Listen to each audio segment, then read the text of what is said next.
Hey all, and welcome back to the HSC playthrough of Super Mario Bros. The Lost Levels. The main game's done, now it's time for the post-game. How will they test us this time? How will our resolve be put through the ringer? And will we come out whole and sane on the other side? Probably, because this is a post-com sort of thing.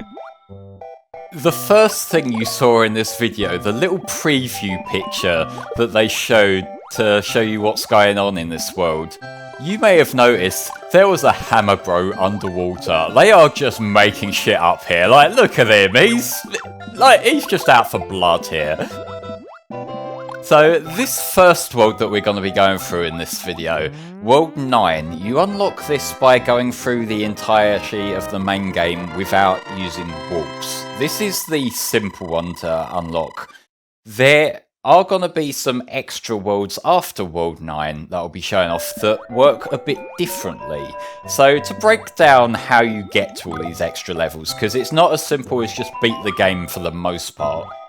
In the NES version of the game, if you wanted to get World 9, as I just said, it's the same in that, where you'll just beat without doing warps. To get the worlds A, B, C and D, you would need to do 8 full loops of the game.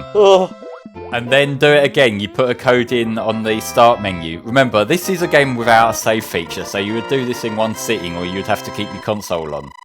I'm glad they changed that in All-Stars so that you just have to beat the game, because, good God, I would not have bothered with that otherwise. I think my hand's shaking. There's being difficult. There's like having a bonus feature, like having bonus content for more dedicated players, and then there's taking the piss. And that falls very firmly in the taking a piss side, wasn't it? There are some areas where you can get bonus rooms in the sky now rather than just down pipes. I don't think the flying Mario head in the sky works quite as well as the backdrop for the little cave area, but maybe I'm just being a bit pedantic there. I don't know. I understand completely, mate. It's like some sort of idolatry going on here. And that is a fake Bowser, and one of the things that changed with All-Stars in these worlds when they throw in the fake Bowsers that are not the regular fake Bowsers, they're listed on the Mario Wiki as fake Bowser and then in brackets blue, because in the NES version they were recoloured to be blue, but that didn't get translated over to the SNES one for some reason, so they look just like any other Bowser. I understand completely. This text we're swimming past, it spells out arigato, or thank you, because like they're desperately thanking people who've put this much time into playing Mario Lost Levels. Why build a castle underwater? That seems counterintuitive. I mean, like, it could be a like, Little Mermaid underwater kind of thing if there's water creatures who want a castle. Look, Triton lives in Atlantica. That is not his castle. It doesn't connect to the mainland. You know, they were very skeptical of humans. To be fair, I haven't watched that film since I was like 4. It wasn't until the mixed race baby came along that peace persevered. Keep going with this train of thought, see how long until you get yourself in trouble. Nah, I'm good. Like what we just ran past, I can't believe I didn't bring this up in the previous part, because given that it's kind of a big change in the dynamic of trying to speedrun these levels, but the piranha plants, you might notice that a lot of the ones we've been running past are red rather than green. If you know how piranha plants work in Super Mario Bros., they have a certain discipline that they won't stick their head up if you happen to be right next to the pipe. The red ones don't give a shit. They will pop their head up whenever and they will bite your ass. But the other small change that they made that's... Well, I say it's a small change, it actually kind of changes the dynamic a lot. The difference in gameplay between Mario 1 and Lost Levels is the bounce you get when you jump on an enemy. Right. It throws you up a bit higher than it did in the first game.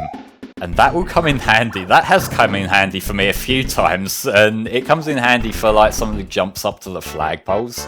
At least the clouds are happy, you know? Yeah, well, they're just watching Mario die repeatedly. They just become conditioned to this. Look, they said this was going to be harder. I need it to be edgy. I need it to be cutting. I want those clouds to be frowning. Maybe one of them giving me a cloud finger, you know?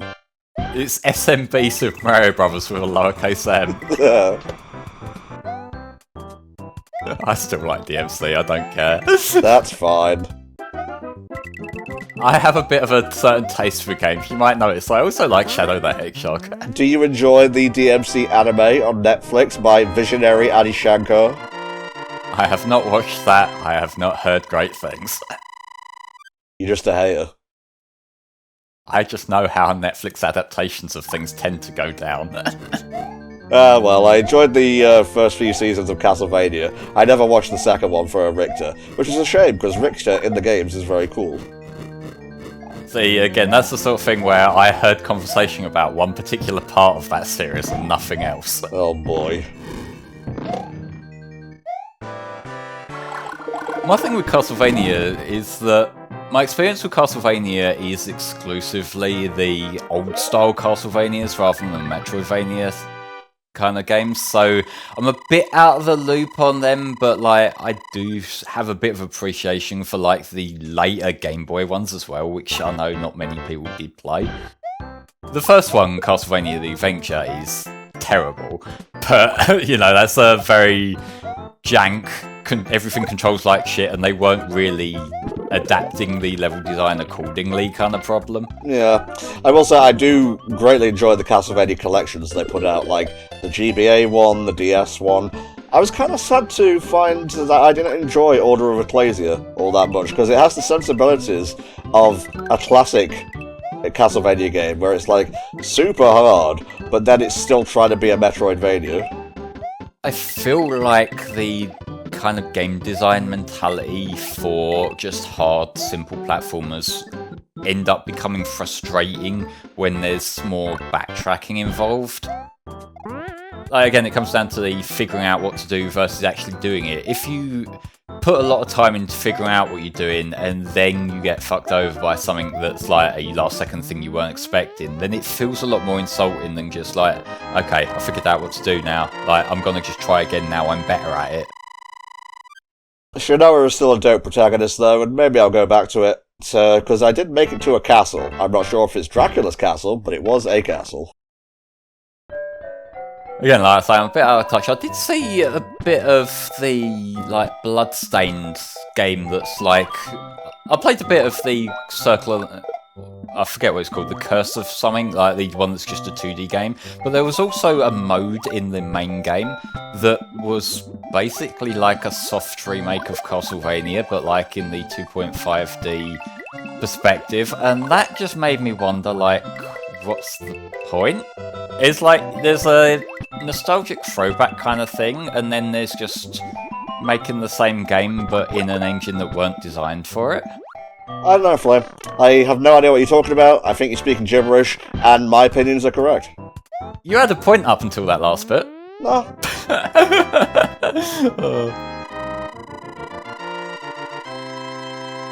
How could you leave it 2 coins away from the perfect number? That's 5 coins away from the perfect number. Oh, you're right. You're right. Oh, God. Like, that's the sort of thing that's so unfunny it looked back to being funny for me. I don't fucking care. Absolutely. Funny number will always be funny number, no matter what the libs say. Are we fucking, like, making 6-7 jokes to own the libs now? I gotta be honest, chat. Nothing made me feel older than when 6-7 came along, because one day it was just there. I didn't even see rumblings of it on the TL. Not that I follow many Zoomers, given that I'm almost fucking 40, but it was just like, 6-7. It's like, okay. 7, 8, 9, 10, 11, 12. What the fuck do you want? That's a lot of numbers now. No, like, every now and then you get phases of meme culture being so just avant-garde that I can't help but appreciate it. I still miss Harambe stuff. That was funny. That was, like, actually funny after multiple loops of not being funny. I don't fucking care. Much like this, where if you go the wrong way, it will just loop forever. And maybe you'll be in a world where Harambe exists, but the time will eventually run out and you'll die. Yeah, like, this is another kind of maze thing. The first game had some sections like this as well where you have to just figure out the right path. Again, it's trial and error. It's not the worst version of trial and error in any game ever, but I would still rather just have a set route and then have to overcome the challenges to pass that set route. Indeed. That lamp looked like Dr. Robotnik's little sphere thing in Sonic 1. Sort of. There's changes to the castle areas and like the dungeon areas in All Stars that kind of feel more like a labyrinth zone kind of aesthetic, like with the pictures in the wall, like on the wall in the background and whatnot. It's not quite the same, but you know, I have to relate everything to Sonic eventually. Oh, it's preaching to the choir there, bud. I'm sorry, I know it's very obnoxious, and it's not just Sonic. You guys know my other things. Yeah, but for me, I am even simpler than that. I see thing and think, Blue Hedgehog where? I want to go fast. Please, put it in hand, controller, yes. Give me some Sonic games to complain about instead of Mario games to be neutral about. Ugh, C2, you sunk my Mario ship. Can you tell I have experience with game and am enjoying time here? Can we, like, just get a fucking, like, script for this shit? Don't worry. I'll lighten up a bit once we get to Super Mario Bros. 2 USA, because that is the one I have played. Oh, yes. Yeah, I know that one's your baby, which is fair enough. Like, I have Land as my soft spot for the Mario series. We all have one that we're just gonna relate to a bit more. Yes. But I feel like that's kind of, it feels very weird to say that, like, the first Mario game, and by extension this game, its identity is that it has no identity. It feels weird to say that for what, like I said in the first video, was, like, the most recognisable video game of all time. But in a way, it's kind of true in the fact that this is just the template. It's the other games that would add the things that, like, people end up connecting to more. Yes. Because, like, the thing is, Super Mario Bros. Is a fantastic game, but it's probably not anyone's favourite Mario. And I think that kind of is just a byproduct of it being, like, the trendsetter. It's like, it doesn't really have anything of its own. Like, even this game, Lost Levels, you just look at it, and at least you can describe it as Mario, but hard. Like, that's something, isn't it? Whereas the first game, it's Mario. I think that was the script Ron Jeremy got for Super Audio Bros. Yeah, just a big piece of paper that was completely blank except the word Mario. But hard. Fuck off. So anyway, this is World C4. I'm amazed it didn't explode the second you started it. Yeah, we're not going to talk about things exploding right after that last point, okay? Oh god, I'm so sorry. Yeah. This is why we don't do commentaries as a duo much, because we bring out the worst in each other. Yeah, we need Richie, because he's actually normal here, and he can keep us in line. God, I fucking hate this jump in particular here. Oh my god.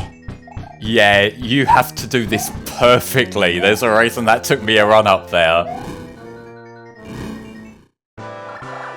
Like, when I said that there were like 2,000 resets on this, I would not be surprised if a couple hundred of them at least for that one jump. It was like, I was there for ages trying to get that down. The fucking tids, go away. Also, I don't think you gave us a specific number. I just asked if it was like triple digits, and you went a bit higher. Yeah, well, it was over 2,000, I remember that much. Alright, welcome to the D dimension. We're on the last run here, folks.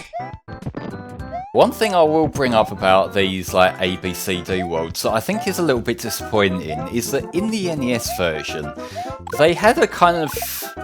It felt intentionally glitchy kind of art style, where, like, a lot of the different, like, assets of the levels, like the pipes and whatnot, were all different colours. This, like, the All-Stars version, they look basically the same, and I feel like that kind of takes a bit of their own identity away. And it kind of, I'd say it looked intentionally glitchy. That's because it looks cool. I'm making a big assumption there that they weren't just bug fixing with this one. Yeah. Because I know there were a few minor bug fixes that they added in All Stars, like the minus world in the first game was fixed and things like that. So it's like the things that were actually obviously unintended got changed, but it does make me wonder, did they decide to keep certain things for certain reasons? I don't know.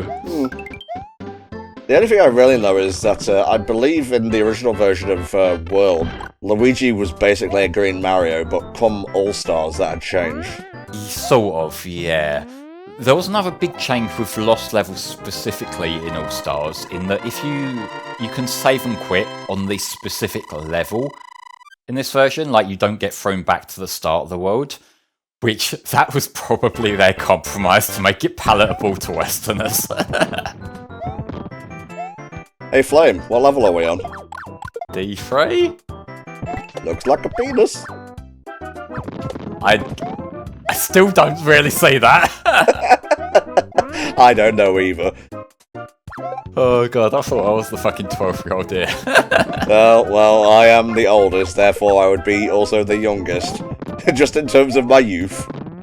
Yes, there is absolutely no maturity. We are getting older physically, but not mentally. Yeah, well, that's the tism for you, I guess.